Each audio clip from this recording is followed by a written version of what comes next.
Assalamualaikum warahmatullahi wabarakatuh. Perkenalkan, nama saya Nur Adija Puji Rahyanti dengan nomor NIM 123100013 dari kelas 2A PGMI. Di sini saya akan menjawab pertanyaan yang telah diberikan dosen saya.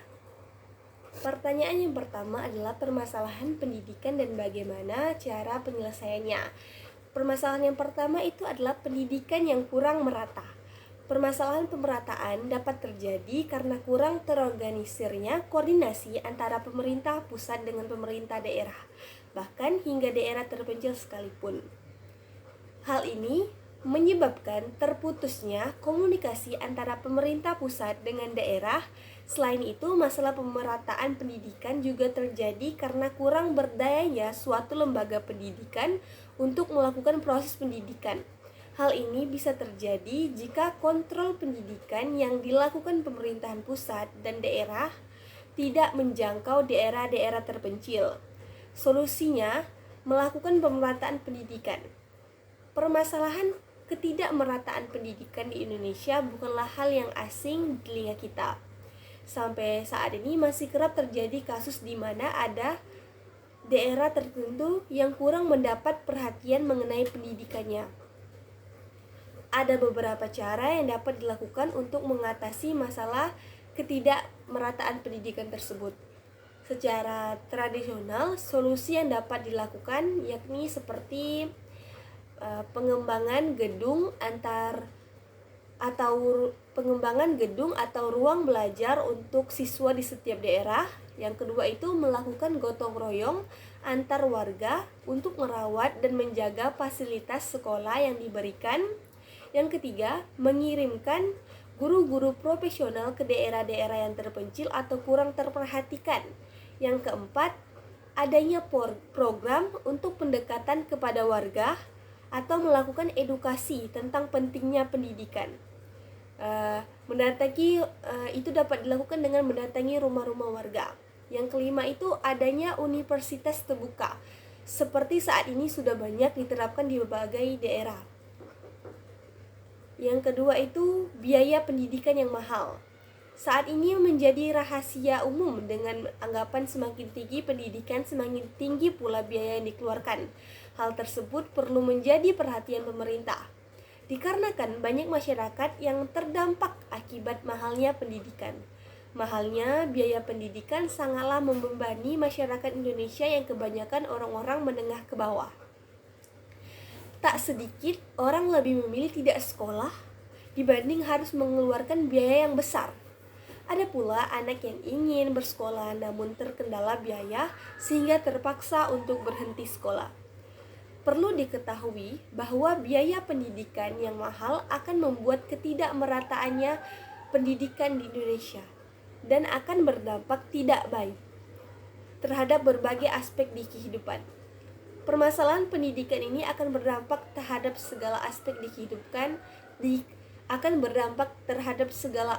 kehidupan, akan merajalelanya pengangguran, maraknya kriminalitas, kemiskinan, dan semakin meningkat dan sebagainya. Masalah biaya juga menjadi hambatan dalam pemerataan pendidikan. Oleh karena itu, perlu perhatian pemerintah dalam menyalurkan dana kepada masyarakat yang kurang mampu untuk bersekolah. Selain pemerintah, masyarakat juga bisa melakukan gotong royong dalam rangka pemenuhan kebutuhan pendidikan bagi mereka yang membutuhkan. Pertanyaan yang kedua, apa urgensi pengembangan kurikulum? Pengembangan kurikulum memiliki urgensi yang penting dalam konteks pendidikan modern.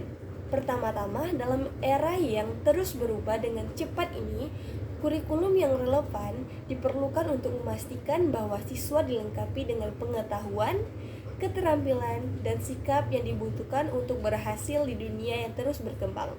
Dengan teknologi yang terus maju, tantangan lingkungan, dan perubahan dalam tuntutan pasar kerja, kurikulum harus dapat menyesuaikan diri agar tetap relevan dan berguna bagi siswa. Kemudian, pengembangan kurikulum juga memainkan peran penting dalam memastikan inklusivitas dan kesetaraan dalam pendidikan. Kurikulum yang baik haruslah memperhitungkan keberagaman siswa, baik dari segi kebutuhan, pembelajaran maupun latar belakang, budaya, dan sosial mereka. Ini memastikan bahwa semua siswa memiliki akses yang sama terhadap pendidikan. Semua siswa itu memiliki akses yang sama terhadap pendidikan yang berkualitas dan bahwa perbedaan individual dihargai dan diakomodasi. Selain itu, pengembangan kurikulum juga memberikan kesempatan untuk mengintegrasikan penemuan dan pengembangan baru dalam pengetahuan dan pendidikan ke dalam proses pembelajaran. Dengan memperbarui kurikulum secara berkala, kita dapat memastikan bahwa siswa mendapatkan akses ke informasi terkini dan memiliki kesempatan untuk mengembangkan keterampilan yang relevan dengan tuntutan masa kini dan masa depan. Lebih jauh lagi, pengembangan kurikulum memainkan peran dalam mempromosikan pemikiran kritis, kreativitas, dan inovasi di kalangan siswa. Kurikulum yang dirancang dengan baik akan mendorong siswa untuk berpikir secara kritis, menghadapi masalah dengan cara yang baru, dan menciptakan solusi yang inovatif. Hal ini penting dalam membentuk generasi yang mampu beradaptasi dan bersaing di dunia global yang terus berkembang dengan cepat ini. Secara keseluruhan, urgensi pengembangan kurikulum tidak hanya terletak pada pemenuhan kebutuhan siswa dalam mempersiapkan